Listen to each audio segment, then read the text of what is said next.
प्यारे बच्चों, पिछले क्लास में हमने पदार्थ, प्रकृति एवं व्यवहार के अंतर्गत लियोजिए का योगदान पढ़ा था और उसके बाद हमने हमारे चारों ओर के पदार्थ के बारे में भी हमने पढ़ा कि क्या आपने कभी रेत में चुंबक घुमाकर देखा है।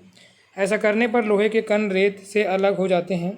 इसी तरह बर्तन में रखा हुआ पानी जब उड़ जाता है तो सफ़ेद रंग के कण बर्तन में दिखाई देते हैं। अतः हम कह सकते हैं कि हमारे आसपास पाई जाने वाली अधिकतर वस्तुएं एक से अधिक पदार्थों का मिश्रण है जिन्हें हम अलग कर सकते हैं। समुद्री जल भी जल तथा उसमें घुले लवणों का मिश्रण है। समुद्री जल में घुले हुए लवण सोडियम क्लोराइड को वाष्पीकरण या आसवन विधि द्वारा जल से अलग किया जा सकता है। यहाँ पर सोडियम क्लोराइड आप लोग जानते हैं, साधारण नमक जो हम लोग भोजन में यूज करते हैं, उसको जो है रिफाइंड करके हमारे भोजन के लिए तैयार किया जाता है। इसी प्रकार शीतल पेय जो हम लोग कोका कोला और पेप्सी ये सब जो पीते हैं उसमें शक्कर, नमक और कार्बन डाइऑक्साइड का जल में मिश्रण है जिसके अवयवों को भौतिक विधियों द्वारा पृथक किया जा सकता है। अब आगे और देखते हैं इसी में। तो अतः हम कह सकते हैं कि मिश्रण में एक से अधिक पदार्थ होते हैं तथा जिन्हें सामान्यतः साधारण भौतिक विधियों द्वारा अलग किया जा सकता है। जब हम मिश्रण को समझने का प्रयास करते हैं तो देखते हैं कि मिश्रण भिन्न भिन्न प्रकार के होते हैं।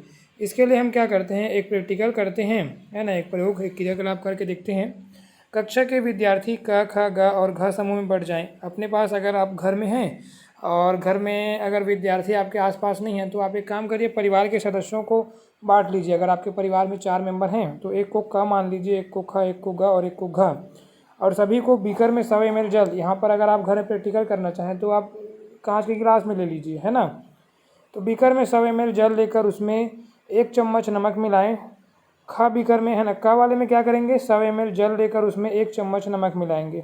और ख वाले बीकर में क्या करेंगे, 100 ml जल लेकर उसमें 1 चम्मच शक्कर मिलाएंगे, है ना। उसी तरह ग वाले में 1 चम्मच चॉक पाउडर मिलाएंगे और घ वाले में जो है 10 ml खाने का तेल मिलाएंगे, है ना। क्या किया आपने, बीकर नंबर क में आपने जो है क ख ग में बांटा, फिर समूह क वाले में आपने 1 चम्मच नमक मिला दिया, ग वाले बीकर में शक्कर मिलाया और ख वाले में आपने चॉक पाउडर मिलाया और घ वाले में आपने मिला दिया जो है 10 ग्राम खाने का तेल, है ना। सब में 100 ml आपने जल ले लिया था। बीकर की जगह आप सामान्य कांच का गिलास भी उपयोग कर सकते हैं अगर घरों में प्रैक्टिकल करके देखना चाहें तो प्रत्येक समूह कांच की छड़ की सहायता से बीकर के पदार्थों को मिलाएं तथा उसके बाद उसे कुछ देर के लिए स्थिर छोड़ दें।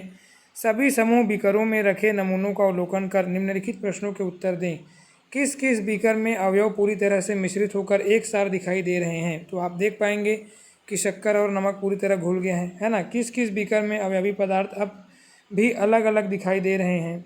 आपने देखा कि समूह क और ख को ऐसा मिश्रण प्राप्त हुआ जिसके अवयव पूरी तरह से एक सार समान रूप से वितरित दिखाई दे रहे हैं। ऐसे मिश्रणों को समांगी मिश्रण कहते हैं। जैसा कि शक्कर और नमक को घोलने पर एक सार दिखाई देता है, पूरी तरह से मिला हुआ दिखाई देता है। समूह ग और घ को जो मिश्रण प्राप्त हुआ है उसमें अवयवी पदार्थ अलग अलग दिखाई दे रहे हैं, अर्थात समान रूप से वितरित नहीं है। ऐसे मिश्रणों को विसमांगी मिश्रण कहते हैं। तो आइए समांगी और विसमांगी मिश्रण के गुणों को जानने के लिए एक क्रियाकलाप करें। कक्षा के विद्यार्थी पुनः समूह क, ख और ग में बढ़ जाएं। यहाँ पर हमने 4 समूह लिया था पहले, क, ख, ग और घ, यहाँ पर 3 ही समूह ले रहे हैं, है ना।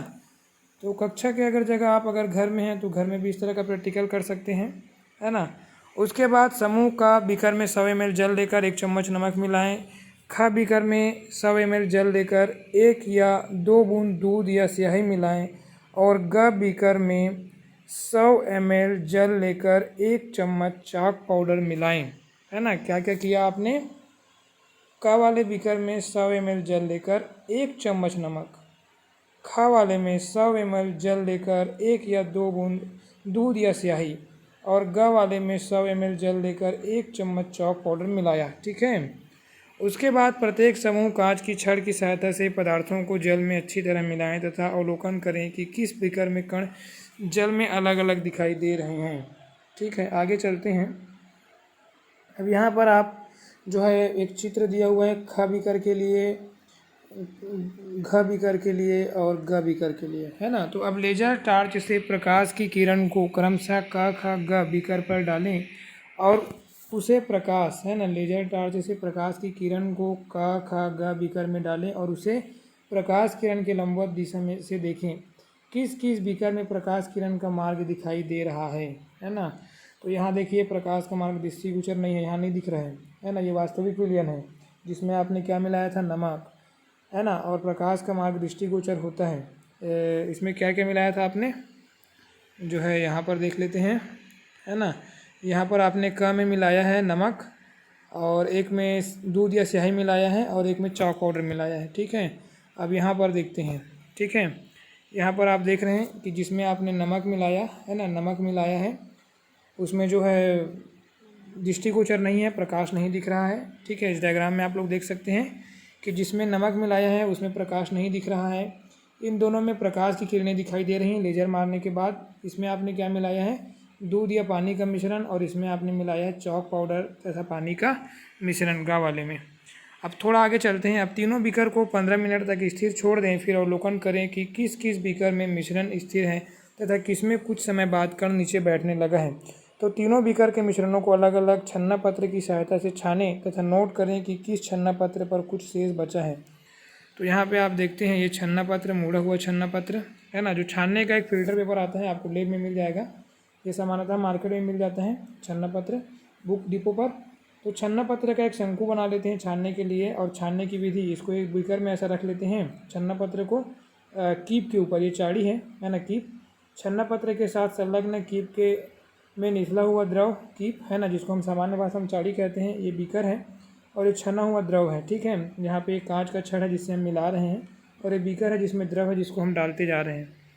उसके बाद निम्न तीनों मिश्रणों के गुणों के आधार पर हम कह सकते हैं कि समूह क के मिश्रण में अवयवों के कण दिखाई नहीं दे रहे हैं, क्योंकि यह पूरी तरह से एक सार हो गया है। नमक को जब जल में मिलाते हैं तो कोई भी कण दिखाई नहीं देता, इसमें प्रकाश का पथ भी दिखाई नहीं दे रहा।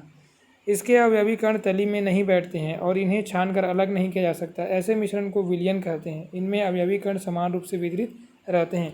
तो यहाँ पर आपको विलयन की परिभाषा मिल गई है ना। विलयन की क्या क्या परिभाषा मिल गई कि जो है कण दिखाई नहीं दे रहे हैं, है ना, प्रकाश का पथ भी दिखाई नहीं दे रहा, इसमें अवयवी कण तली में नहीं बैठते और उन्हें छानकर अलग भी नहीं किया जा सकता। ऐसे मिश्रण को हम क्या कहते हैं, विलयन कहते हैं। थोड़ा और आगे चलते हैं। और समूह ख के मिश्रण को अवयवों के कणों को देखा तथा छाना नहीं जा सकता और ना ही कोई तली में बैठता है कोई अवशेष, है ना। लेकिन समूह क के विपरीत इस बीकर में प्रकाश का पथ दिखाई देता है। इस प्रकार के मिश्रण को कोलाइड कहते हैं, है ना। इस प्रकार के मिश्रण को क्या कहते हैं, कोलाइड कहते हैं। मतलब यहाँ पे इसको छाना नहीं जा सकता और कोई तल नीचे नहीं बैठता, है ना, और प्रकाश का पथ दिखाई देता है। एक मेन जो डिफरेंस इसमें यह है कि प्रकाश का पथ दिखाई देता है, तो इसे कोलाइड कहते हैं। कोलाइड आप लोग देखे होंगे घरों में, स्टार्च पाउडर देखे हैं, जो पसिया देखे हैं आप लोग, चावल का मंड, है ना, वो कोलाइडी विलयन है। इसके अलावा जो गोल्ड को जो घोलते हैं, स्वर्ण को आभूषण बनाने के लिए, वो भी कोलाइडी विलयन है। इसके अलावा जो गोंद आप लोग देखते हैं, जो आप लोग कॉपी में लगाते हैं ना, गोंद चिपकाने के लिए पुस्तकों में, तो वो गोंद भी क्या है, कोलाइडी विलयन है ना। कोलाइडी विलयन में कणों का आकार वास्तविक विलयन से थोड़ा क्या होता है, बड़ा होता है, 1 से 100 नैनोमीटर के बीच होता है। ऐसे विलयनों को कोलाइडी विलयन कहते हैं, है ना। जो हम लोग हम लोग जो कॉड लिवर ऑयल यूज करते हैं या जो टॉनिक हम लोग जो पीते हैं, वो कोलाइड्स के रूप में ही रहता है ना, कोलाइडी विलयन के रूप में। तो आगे चलते हैं। समूह ग के मिश्रण में अवयवी कणों को छानकर अलग कर सकते हैं, साथ ही कुछ देर रखने पर कण तली में बैठ जाते हैं। इस बीकर में कण इतने बड़े होते हैं कि न सिर्फ ये प्रकाश की किरणों को बिखेर देते हैं बल्कि कण दिखाई भी देते हैं। ऐसे मिश्रण को निलंबन कहते हैं। इसका सबसे बढ़िया उदाहरण है, अगर आप क्या करें, चॉक पाउडर वाला तो आपने देख लिया। सामान्य तौर पे यदि आप जो है पानी में रेत डाल दें तो वो भी निलंबन कहलाता है। निलंबन में क्या होता है कि छान कर अलग भी कर सकते हैं, है ना, प्रकाश किरणों को बिखेरता भी है, और इसके अलावा जो इनके कणों का आकार बड़ा होता है तो इसको निलंबन कहते हैं। तो इस प्रकार से आपने 3 प्रकार का जो है मिश्रण देख लिया। एक विलयन जिसमें कणों का आकार काफ़ी छोटा होता है, हम कणों को देख नहीं सकते, उसे छान भी नहीं सकते, प्रकाश का मार्ग भी दिखाई नहीं देता। दूसरा ये कि उसे छान तो नहीं सकते पर प्रकाश का मार्ग दिखाई देता है, जिसे हम कोलाइडी विलयन कहते हैं। और तीसरा क्या देखा हमने, निलंबन। निलंबन में जो कणों का आकार है वह वास्तविक विलयन और कोलाइडी विलयन से बड़ा होता है। तो इस प्रकार से क्रियाकलाप 2 और 3 के आधार पर हमने जाना कि कोई 2 पदार्थों का समांगी मिश्रण विलयन कहलाता है तथा विसमांगी मिश्रण कोलाइड या निलंबन कहलाता है ना। समांगी मिश्रण क्या कहलाता है, विलयन, और विसमांगी मिश्रण क्या कहलाता है, कोलाइड या निलंबन, है ना। कोलाइड और निलंबन दोनों अलग अलग चीज़ें हैं, अथवा नहीं लगना चाहिए यहाँ पे, है ना। तो उसके बाद विलयन क्या है, यहाँ तक हम लोग थोड़ा सा देख लेते हैं आज के लिए। तो हम अपने दैनिक जीवन में नींबू के शरबत, सोडा वाटर आदि विलयनों को उपयोग करते हैं। सामान्यतः विलयन दो भागों विलायक और विलेय से मिलकर बना होता है। जैसे हम पानी में शक्कर घोलते हैं तो जो पानी है वो विलायक है और जो शक्कर है वो विलेय है, ठीक है। विलेय और विलायक में विलयन का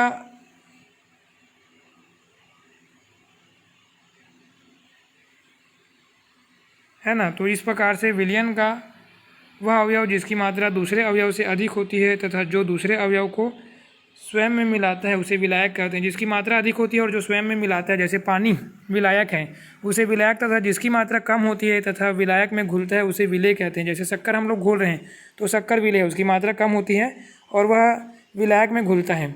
विलेय ठोस, द्रव या गैस हो सकता है। विलयन में विलेय तथा विलायक के कणों का एक समान वितरण होता है। इस प्रकार एक समान वितरण होने के कारण यदि इस विलयन के किसी भी छोटे भाग की जांच करें तो हमें एक समान गुण प्राप्त होते हैं, अर्थात ऐसे मिश्रण समांगी मिश्रण होते हैं। उदाहरण के लिए नमक तथा पानी का विलयन हर स्तर पर समान स्वाद रखता है। चोट लगने पर लगाया जाने वाला टीचर आयोडीन एल्कोहल से बना आयोडीन का विलयन है और सामान्यतः हम यह मानते हैं कि विलयन में किसी द्रव में ठोस, द्रव या गैस घुली रहती है, लेकिन गैसीय विलयन हवा जैसे जिसमें ऑक्सीजन, नाइट्रोजन तथा अन्य गैसों की अल्प मात्रा है तथा ठोस विलयन मिश्र धातु भी पाए जाते हैं।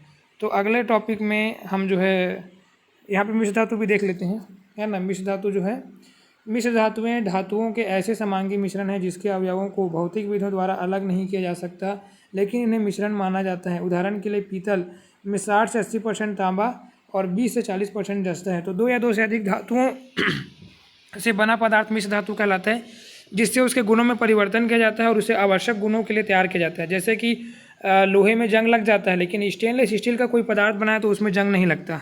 तो इस प्रकार से हम उपयोगी गुणों वाले पदार्थों को तैयार करते हैं। दो या दो से अधिक पदार्थों को मिलाकर वांछित उपयोगी गुणों वाले पदार्थों को तैयार करना जो है मिश्र धातु कहलाता है। उसके बाद विलयन के गुण देख लेते हैं। तो विलयन के अवयवों को विलेय और विलायक कहते हैं। एक विलयन में एक से अधिक विलेय हो सकते हैं। सेकंड, विलयन में उसके अवयव परमाणु या अणु के स्तर तक एक समान रूप से मिश्रित होते हैं, अर्थात इनके कण अत्यंत छोटे होते हैं। तो इस प्रकार से आप आज के लिए जो है नोट्स तैयार कर सकते हैं, है ना। नोट्स आप तैयार कर सकते हैं कि विलयन किसे कहते हैं, कोलाइडी विलयन क्या है, निलंबन क्या है ना, मिश्रण किसे कहते हैं, मिश्र धातु क्या है, विलयन के कौन कौन से गुण हैं। तो इस प्रकार से आप जो है इसको नोट्स तैयार कर लें। Thank you.